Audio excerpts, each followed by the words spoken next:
This is a video regarding a 1998 Chevy Blazer, four-door, four-wheel drive with the 4.3 liter V6. I'm sure this is similar to many other vehicles that carry that same engine in a number of different years. Double check it yourself though. So the car's had an intermittent start issue.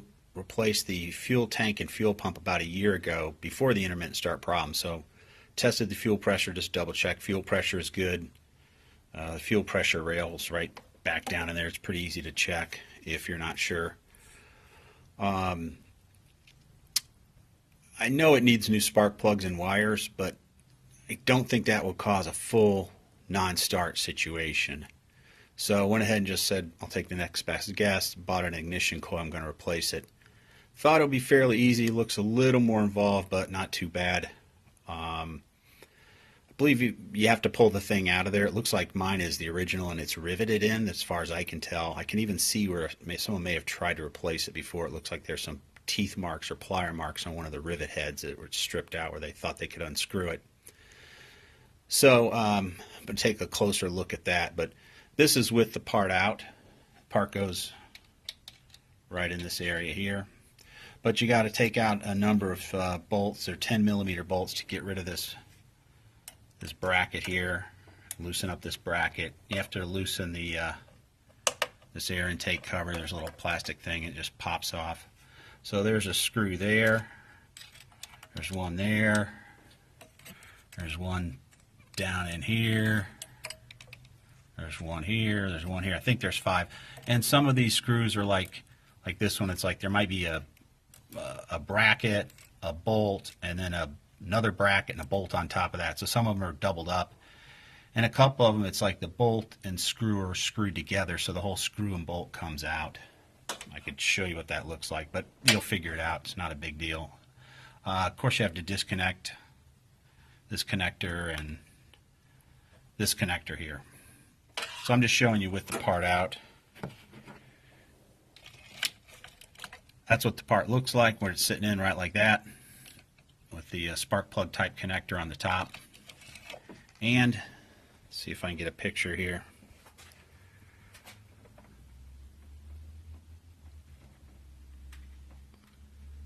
Those are those, again, to me, they look like they're rivets.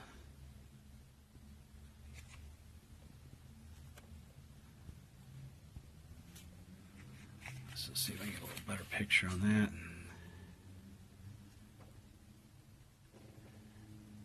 That's what they look like on the back side, so that's what they look like on the front. So I'm just going to Dremel one of the heads off probably on the front side and see if I can tap it through.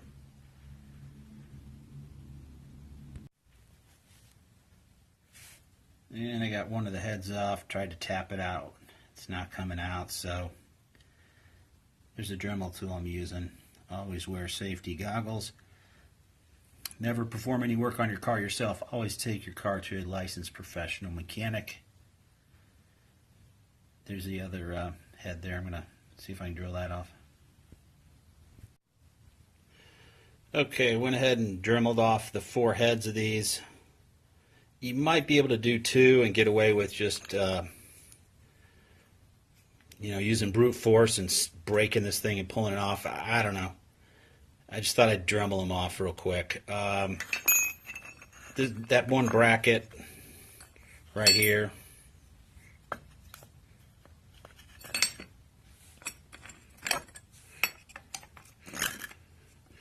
This bracket was sitting like that. I just took a large chisel here, dropped it in there, pulled through those rivets there. So now I'm going to do the same thing with a smaller. You can probably use a big heavy screwdriver, or if you've got a chisel, put it in there and hopefully this thing will come out. The new one in the box that I have has a post and screws, so they obviously know that you need screws and posts. So when you do buy a unit, make sure it has those in the box, because you're going to need them if this is the original.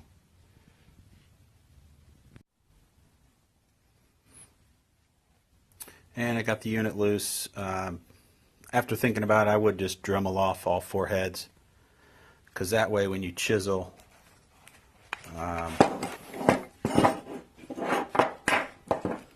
When you chisel right down in that area, the thing just pops loose. So I dremeled all 4 off. Okay, there's the new part assembled. You can't really see it that well, but you don't need to. There's the screws go in the back, and it comes with these bolts right in here. Some longer bolts that came through.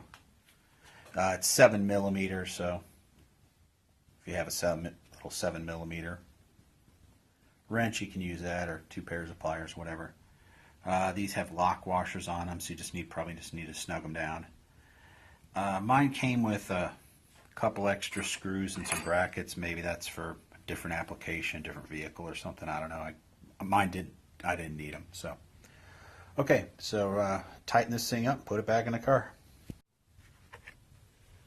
Okay, the unit's installed. Again, there's a release back here.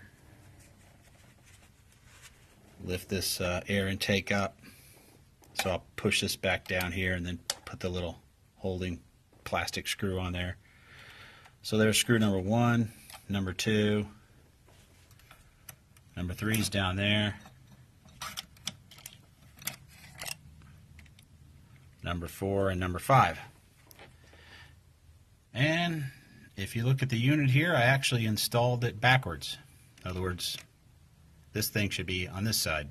So, but there was plenty of slack here on this and this, so I'm not going to worry about it.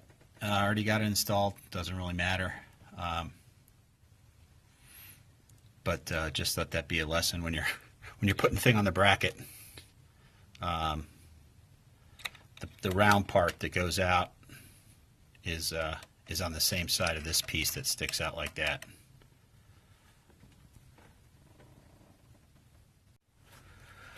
And when you're releasing or putting this in, you have to, there are little clips down here. So you have to, I won't do it, but you have to tilt it back like that. Then when you're installing it, you angle it like this, slide it in, and then lay it back down that way. There's these little clips here, so you have to slide it in against there. Just a little note.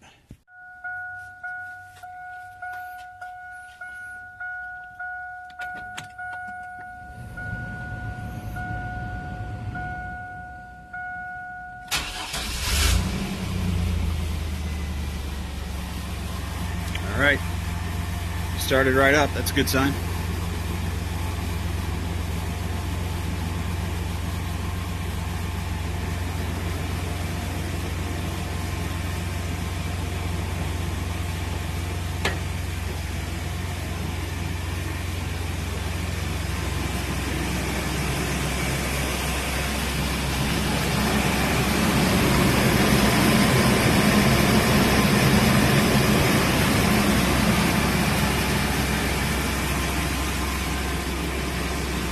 Alright, sounds like it's running good.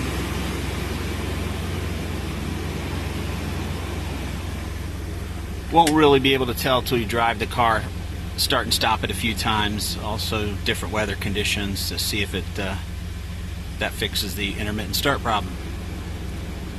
Hope this video helps.